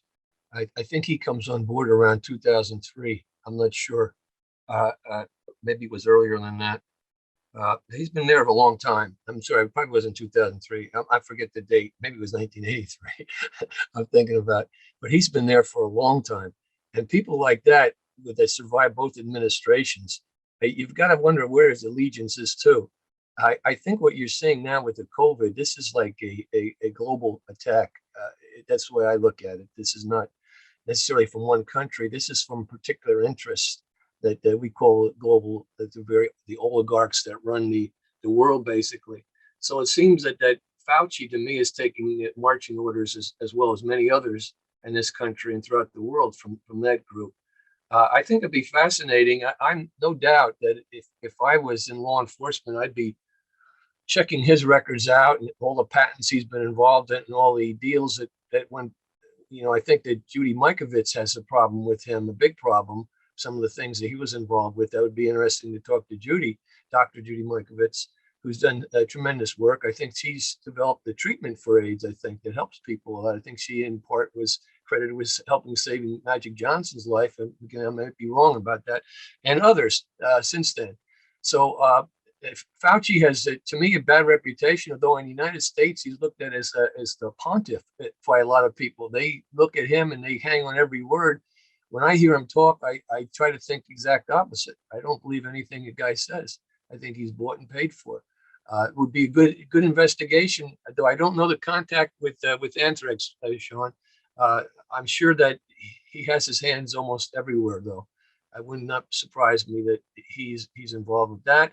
And he's involved big time with this COVID, with the transfer to Wuhan and all that in North Carolina with the judge with the doctor, what's his Bassick or Rassick, whatever his name was at the beginning, he would be a person of interest that I would be very interested in having investigated for different kinds of crimes. Right. Meryl, I wanted to see if you're there. Just want to weigh in on anything that you've learned about Fauci in your time studying things like the anthrax vaccination dangers and the anthrax war itself. I should say, not the anthrax war, but the anthrax scare of this film focuses on. But just anything you want to weigh on about how you perceive Fauci. Sure. So Fauci has been in current role for 36 or 37 years and got a lot more money to spend after 2001. And at that time, I've been told, I haven't verified this myself, he really got into funding biological warfare research, which gain of function, biodefense, there are germ warfare, many different terms for it. But he became the beneficiary of Department of Defense money. Now, when you're in a position like that, he essentially, even though Francis Collins is the nominal head of the NIH, Fauci really has more authority over other branches of the NIH, not only his own. And Fauci, because of the kind of person he is, very, so I've been told, very interested in power, very interested in placing his own people into positions in many federal agencies and many of the health agencies. So probably Fauci has a lot to say about what goes on at the FDA, the CDC, and other branches of HHS, as well as throughout the NIH. And when you start drilling down, you find that Fauci has some authority, some finger in the pie of probably upwards of half the world spending on biological medical research. That is a lot of money. And that means there are a lot of scientists who will not cross Fauci because he is known for vindictiveness and a long memory. He also has a number of lieutenants to carry out his plans and keep, at least 1 degree of separation between himself and the potentially dirtier business that he's involved with. So, for instance, remember, there was only a little bit of funding for Wuhan directly from NIAID, but there was a lot more funding through EcoHealth Alliance. Now, why would you fund EcoHealth Alliance to simply turn around and give money to Wuhan? You only do that if you're trying to separate yourself from what's going on.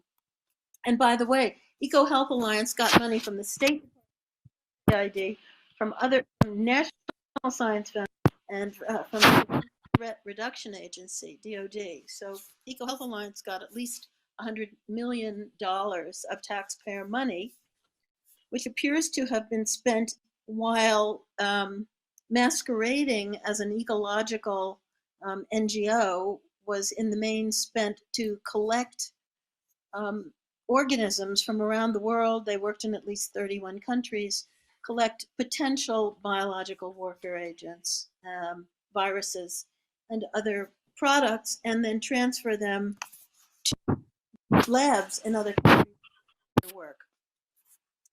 So much more has to be done investigating EcoHealth Alliance, but the fact that in the email drops that have been released through FOIA over the last year, we find that Fauci, who I said was responsible for about 50% probably of international medical biological funding, collaborated with Francis. He brought Francis Collins right in, made sure that the only guy being tagged, and had Jeremy Farrar, the head of the Wellcome Trust, which is responsible for another huge chunk of funding, biological funding research.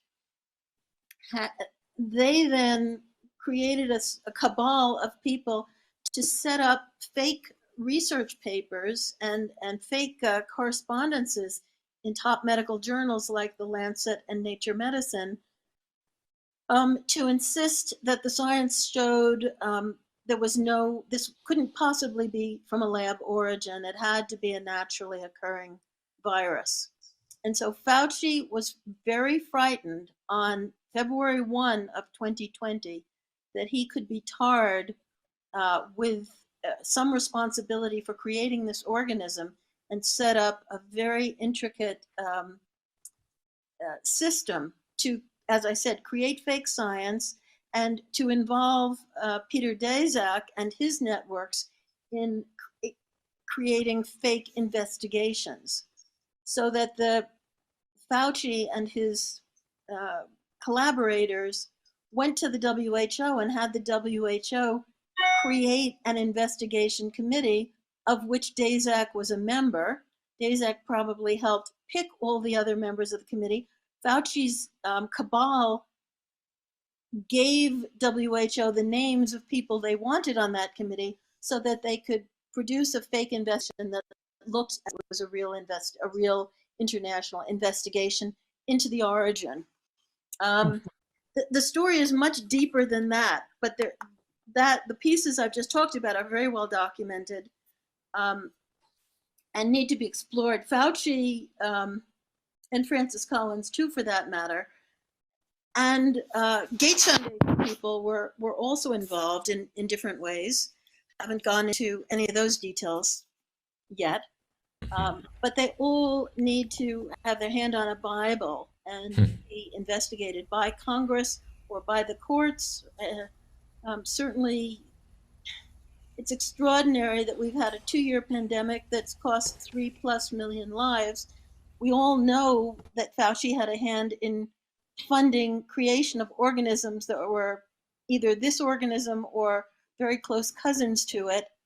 And nobody has put any of these authorities' feet to the fire yet. So that's absolutely critical. And the fact that similar research continues to be ongoing, continues to be paid for by taxpayers, not only in the US, but in Australia, Japan, Singapore, China, and Europe, I mean, is extraordinary. Taxpayers don't realize that they are paying for the noose around their necks, and they need to wake up. Absolutely, and it's amazing how people say the science as though they're talking about God. They don't realize that how much of the science is financed, and how do you say, direct money. The purse strings are directed towards, as you mentioned, scientists, doctors, research that essentially furthers a certain agenda. And so this question that's come up that's actually really interesting in relationship to the that biosolutions company we talked about, Emergent Biosolutions, is that the head of it, Fouad El Hibri, you mentioned, I think Bob mentioned, but his background is actually in finance. And so what is he doing with this company in the first place? Do we have any idea? Has anyone looked into El Hibri's real background? Yeah, we did a little bit on Fouad El Hibri in the film, not a lot, but basically, he's a Lebanese American businessman, and I know that Bioport and both Bioport, I believe Bioport. I always talk about Bioport was sort of really a lot of that was held by different companies, and a lot of that was offshore, so you couldn't really figure out the trail of it. But yeah, it's not much known, for quite a private guy, I believe. And I know that he enjoys polo and lives in sort of the Washington Beltway area. And yeah, obviously well-connected guy and very profitable company. But certainly I think be interested to look more into him and also Fauci. And we mustn't forget that Fauci, he poured billions into this biodefense research following the anthrax attacks, and personally also was able to get the new anthrax vaccine just after the attacks get off the ground again. And but I believe his background was in telecommunications, if I'm not wrong. So yeah. El Hibri. But yeah, El Hibri. Yeah, sounds like a Gates type of character, or a Klaus Schwab. He's also a German American, I believe. So anyway, someone to look into, because El Hibri would be maybe he's certainly of Lebanese background. It's Lebanese, born in Germany. So anyway, it's interesting. And one of these insiders in terms of politics and science, right? The people that create the science that you never hear about, right? We didn't know about Fauci, really. Most people didn't talk about Fauci till last spring, and most people still don't know who El Hibri is. So these are the kind of people that we have to look at, investigate, and as Meryl said, put feet to the fire and actually get some transparency on what's really going on here. So we'll have to wrap it up because we're, last 5 minutes, let's say, wrapping up. Any final thoughts or points that you want to make? Janet, why don't you start with your final thoughts before you have to go here? All right.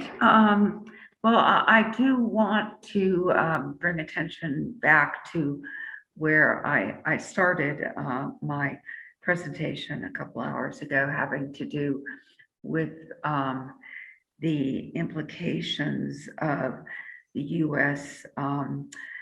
Basically giving its own agents immunity from violating the U.S.'s own biological weapons laws. And I want to emphasize how this was furthered through actions by the U.S. State Department at the Biological Weapons Convention. In May of 2001, there was, for the first time, a possible verification and protocol on to be voted on at the Biological Weapons Convention, because up until that point, there was no possibility of verification. There was no mechanism for checking to see if state parties were actually obeying their obligations under the convention. And lo and behold, the verification protocol was presented, and the U.S. delegation, led by John Bolton, got up and boycotted the event. So due to that, which was of course 6 months before the anthrax attacks, there remained no way for the Biological Weapons Convention to check and see what happened with the anthrax attacks. And unfortunately, still no way to verify what in the world is going on with the coronavirus, Fauci, and others. Now, this action by John Bolton, so that we are clear as to the level of complicity here, was again re-verified by Secretary of State Hillary Clinton in 2011, when she made a surprise visit to the convention and reiterated how important it was that the US does not accede to any verification protocol. So due to these actions by Bolton and Trump, Bolton and Hillary Clinton, the BWC actually remains a paper tiger. It's a bunch of words. There is no way to enforce it or to verify it. So I think it's important that we understand that we have some complicity that has gone on through various administrations, making sure that nobody can check in on what we're doing with our quote unquote biodefense capabilities. So that is what I wanted to add, and thank you very much. Is Meryl still around? If Meryl's not, we can go to Dave next. Okay, there's Merle. Oh, there she. There she. Okay, Meryl, why don't you go ahead and give yours, and then we'll go to Dave after that. Sure. So El-Hibri and his father developed an interest in anthrax and biological weapons when they purchased a large supply of anthrax vaccine from Porton Down for the Gulf War in 1990, and then resold it at 100 times mark to the Saudis. Thank you. El-Hibri became friends, he and his father became friends with a former head of the Joint Chiefs of Staff, Admiral William Crowe, who had changed parties to vote for Clinton in 1992, and his reward was to be made ambassador to the UK. So when the old factory that made anthrax vaccine in Michigan was basically put up for sale, El-Hibri learned about this through Admiral Crowe, and Crowe told him and his son they needed American citizens to purchase this plant. And anyway, so Fouad was a young man at that time.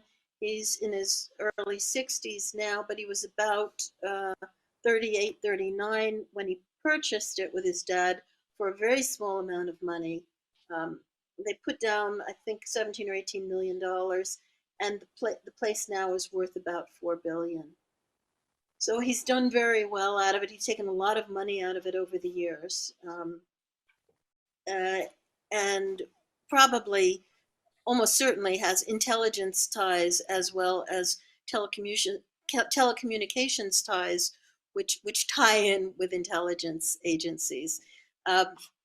El-Hibri himself, his mother was German, his father was Lebanese, his wife is American, and he lives in Maryland most of the time. I want to emphasize what Janet Phelan said. The United States initiated the International Biological Weapons Convention in 1972. It was ratified by most of the countries of the world and went into force in 1975. And part of that convention was a promise that there would be held future meetings to develop a verification protocol. So everyone acknowledged that the treaty was essentially meaningless.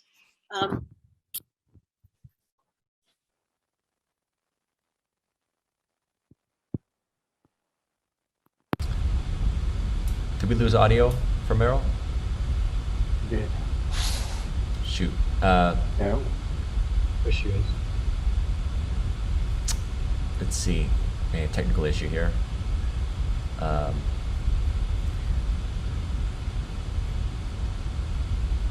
we go. Number of years.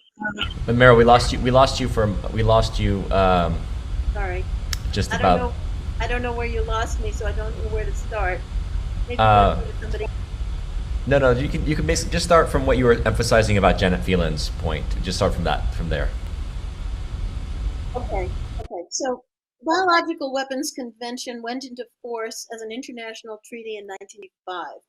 And part of it was a promise to hold meetings every 6 years thereafter of the nations that were parties to the treaty to develop means of inspecting and verifying that no biological weapon research or production was being accomplished, and that there would be a way to investigate epidemics to make sure that they weren't due to biological warfare. Over the years, a number have blocked those initiatives, but probably virtually all of those attempts to block it were proxies for the United States. And as Janet pointed out, in 2001, the United States finally had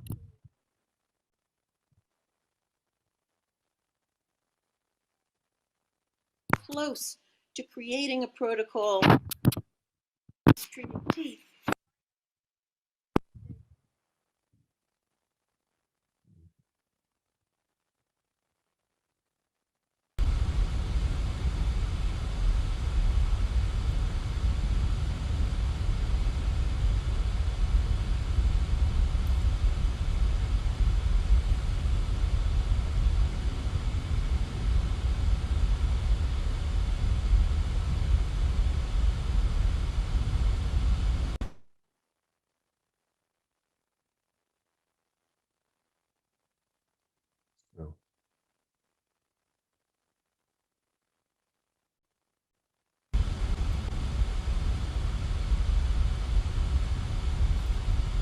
If we don't get her back, People guarding the hen house are those like Fauci, who are probably responsible for the bulk of the biological weapons research and possibly production.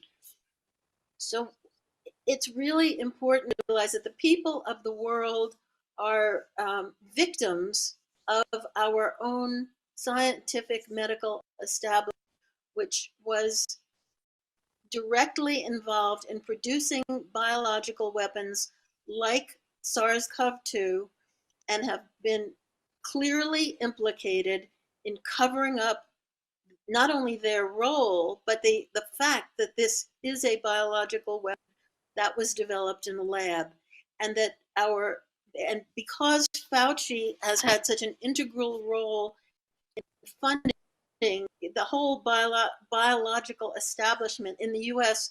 and much of the world, and that his co-conspirators, which would be Bill Gates, Jeremy Farrar, together have funded probably 80% of biological research in the world, that all the scientists are beholden to them. They will not, as you can see, for the last 2 years, they haven't told the truth about what's going on, and they will continue to play the game, and they'll likely continue to create more biological weapons until the people of the world say, no, we really don't want to spend our own tax dollars to kill ourselves. And people need to wake up to the fact that that is what is going on. Our tax dollars have created the weapons that have killed at least 3.6 million people, that have been used to cover up the fact that there are effective drugs for COVID, that would have ended the pandemic a year and a half ago if we had allowed to access them and use them. Those are primarily hydroxychloroquine and ivermectin, but there are a number of others. And that the U.S. public health agencies, both the Tony Fauci's NIAID and the CDC and Europe,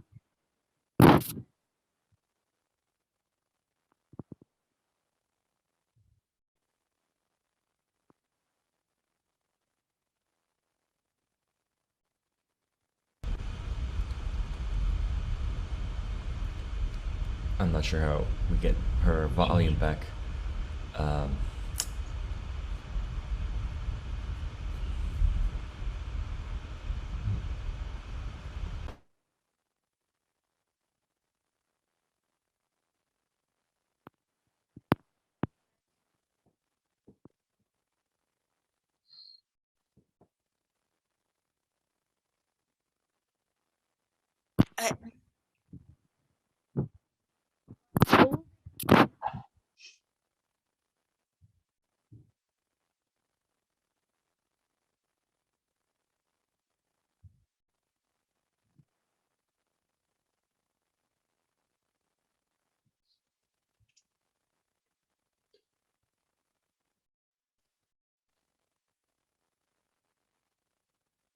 and read it.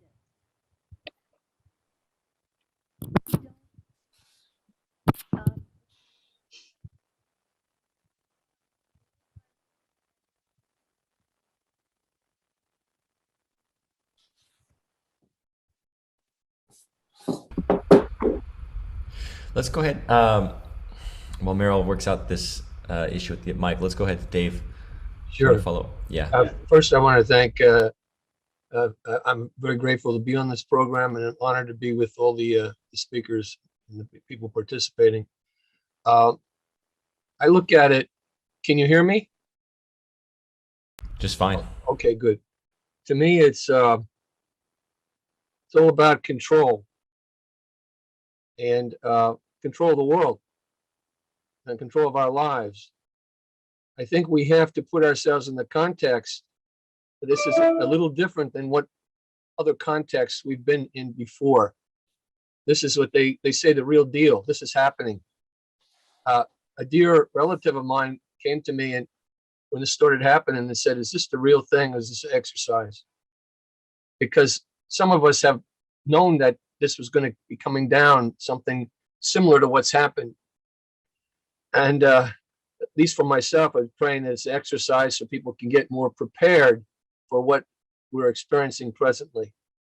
But to me, it's no longer an exercise because we've seen people come front and center. And that's when Fauci is out there as a front man for Gates and Klaus Schwab, World Health Organization, World Economic Forum. And you see people like Soros poking their heads around. And you see the platforms like Facebook and YouTube shutting down free speech everywhere. And you see the politicians seems to be all in sync with the same script, almost like the news people do. So many times we see sometimes like that, but with governors, that something really big is happening as far as the control of our country and control of the world. The bioweapon situation is sort of a slice of that control. I look at Fauci and Gates as front men too for other more powerful interests. And I guess we could have a program on what is the ultimate power or ultimate evil behind all this. As you go back in progression, there is an ultimate evil. It probably goes back metaphysically or to what we are as human beings and our origins as human beings. It could get that heavy, but that's the program's not for that right now. It's to sort of sum up the situation. Without a doubt, as I mentioned, Bruce Ivins was to me an innocent man, and yet history books will classify him as the anthrax killer.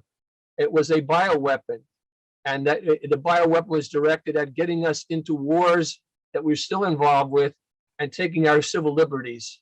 Now we have a new bioweapon, and that's a COVID.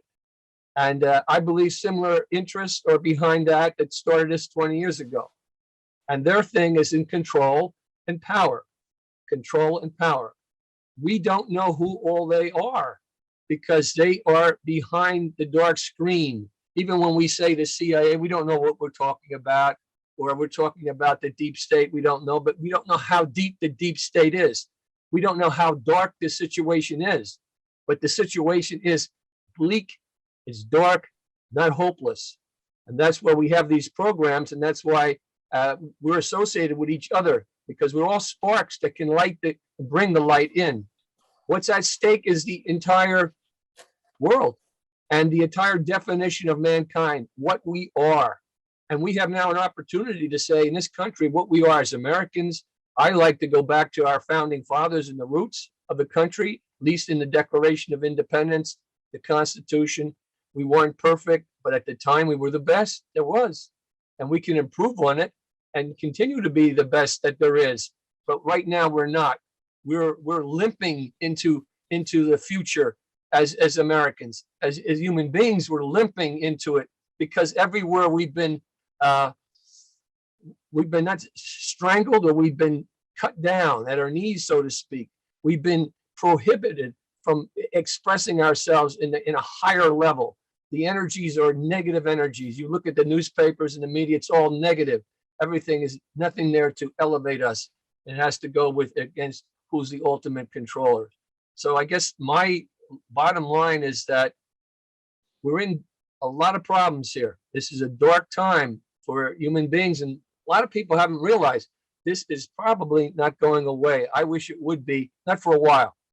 But if we stick to it, we hold the line, we represent truth as best we can, and light that will, I think, transmit and translate, and people will wake up eventually, and hopefully sooner than later, and make our positions much easier, because we won't be going against the wind. We'll have the wind at our back. And that's what I dream of, the day when we have the wind at our back, and where these evil ones are exposed, brought to justice, and we have a liberated world. Because the world is in shackles, and this country now is too. So that's my closing statement: is let's bring light in, let's bring healing in, let's bring health in mind, body, and soul.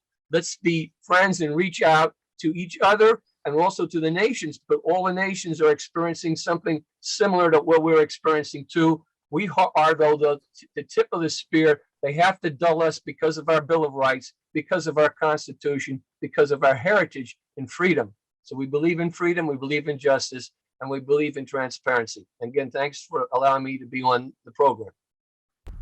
Absolutely. Thank you so much, Dave. Bob, we'll let you have the final thoughts.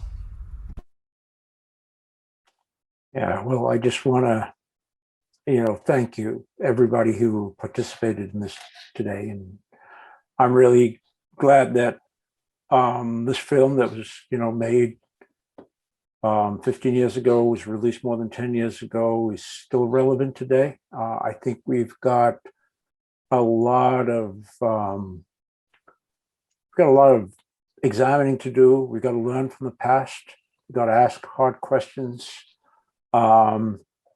And we've got to have courageous conversations, and and I know that not everybody will agree with everything that's been said tonight by different people. We're all coming at this from different places, but I think at the end of the day, we all want what's best for our children, our future, our planet. And I really like what David said about healing, that, we've got to heal, we've got to disinfect. I'd like to use that word. Like the hero of the film is a remarkable investigator, truth seeker, Stephen P. Dresch. He's the detective who was looking into Bioport, Emergent Biosolutions, was looking to the anthrax attacks, and who was going to be the main character of the film, but he passed on before we were able to finish the film. and he appears in it on his deathbed. But he had a very important quote that he left me with, and I remember it all the time. And he said that truth is a powerful disinfectant worth searching for and sharing, something to that effect. So yeah, I want to, again, thanks to everybody and for all the different efforts that you're all doing. Thanks to you, Sean, David, Janet, Merrill, our other people who asked, and everybody else who joined, and also the people behind the scenes who helped put this together. And for more, don't forget the book. I think the film's going to be screening a few more times today, perhaps, and perhaps we're going to have a chance to do this again in a few weeks, get more people to watch it. But yeah, the book is available in most places, I think. So there's a lot more in the book. But yeah, we have to wake up. We have to not be scared to look into this darkness, because out of the darkness will come the light. So I'll end with that. So thanks, everybody. Excellent. Thank you, everyone, for joining and sticking around to watch this conversation. And yeah, check out the book, the documentary Anthrax War by Bob Cohen, but also the books by Bob Cohen, Janet Phelan, and myself for more context on this agenda that Dave spoke of. And we can leave it at that. Thank you all. Thank you, Sean.